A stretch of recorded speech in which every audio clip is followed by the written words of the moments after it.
morning and welcome to The Brief. Here's a look at your trending stories for this morning. Anti-corruption front reveals a loss of $4.88 million in coal scam. MP Rohita Begunwadhan calls on the FCID to investigate the government. SLFP will take a stance on VAT in a few days, says Minister Dayasiri Jayasekara. The Anti-Corruption Fund unveiled that the country had incurred a loss of $4.88 million or more than 710 million rupees as a result of the controversial coal deal. Coal has been purchased on 5 occasions since the Norchole power plant commenced operations. The procurement procedure was handled by the Standing Cabinet-appointed Committee on Procurement and a Technical Evaluation Committee. The Procurement Committee comprises of 5 members, including the Secretary to the Ministry of Foreign Employment, G.S. Vithanage, and the Secretary to the Ministry of Power and Renewable Energy, Suren Batagoda. The first tender to purchase coal was called on the 8th of January 2009.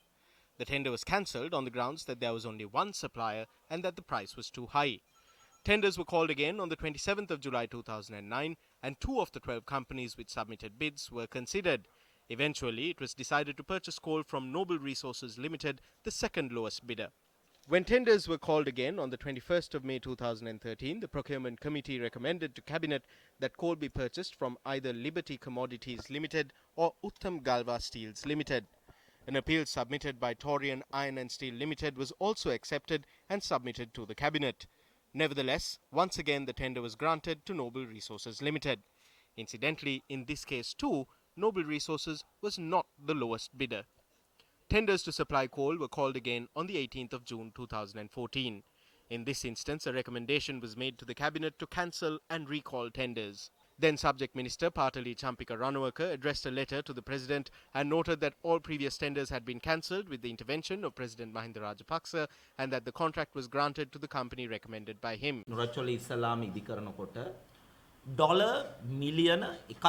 When the Norachole plant was constructed, a sum of $1.5 million was paid as charges of the Sri Lankan agent by the company which undertook construction. The evidence is in writing. When the coal was being purchased, the ports minister at the time, Chamal Rajapaksa, brought this under the Lanka Shipping Corporation.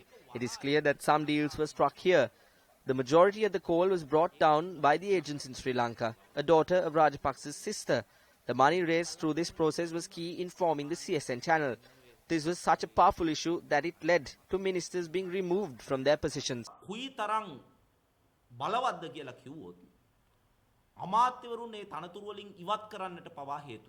the 5th tender was called, Minister Patali Champika Ranawaka had recommended to the President that a spot tender procedure be used instead of the corrupt procurement process.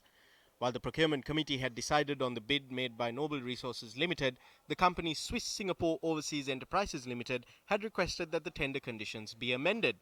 The Procurement Committee changed the conditions accordingly and Swiss Singapore Overseas Enterprises Limited won the tender. As such, 1.0647 million metric tons of coal were purchased from Swiss Singapore Overseas Enterprises at a cost of $54.40 per metric ton.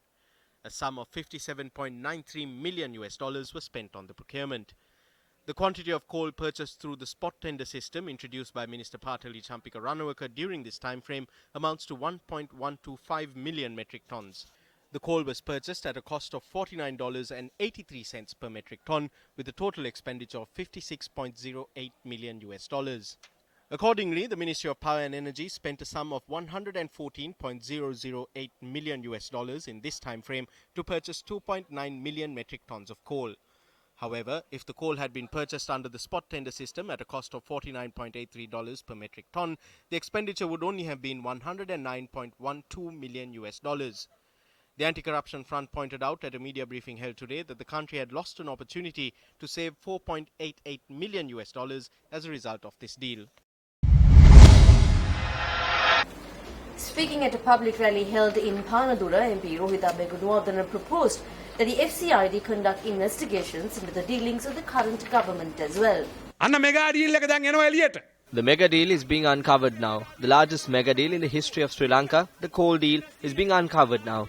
The mega deal, which was struck under the cover of the white robe of the 100-day government of good governance, casting aside cabinet papers, is now coming to light. The Supreme Court has given an interpretation noting that the scale of this is unforeseen. By the gods, when the Supreme Court makes such a statement, what should be done?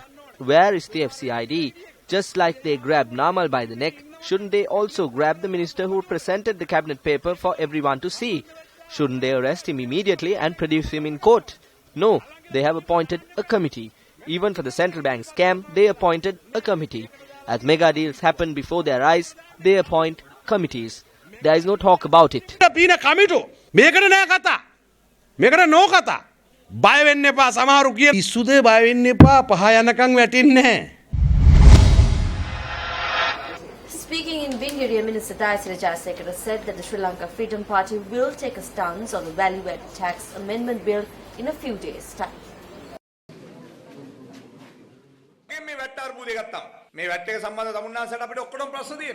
When taking this VAT issue into consideration, you and I all have various problems about it. But there is something we should all know. When we make an income of 100 rupees, we have to incur a cost of 113 rupees from Sri Lanka's total expense. Our income is insufficient to make expenses. We pay 80% in loans and installments and carry out development activities with the remaining 20%. However, if taxes are being increased to scrounge off the people saying that it would increase our income, then we are against that. So we brought forward a proposal regarding the VAT that it should be formulated in a concessionary system. We have a bit more to clean up. We will discuss these matters when the President returns and decide if we will vote in favour or not for the parliamentary proposal on value-added tax. That's a wrap of the brief for today. For the Newsfirst team, I'm Arundhati Nayaka, reminding you to stay brief.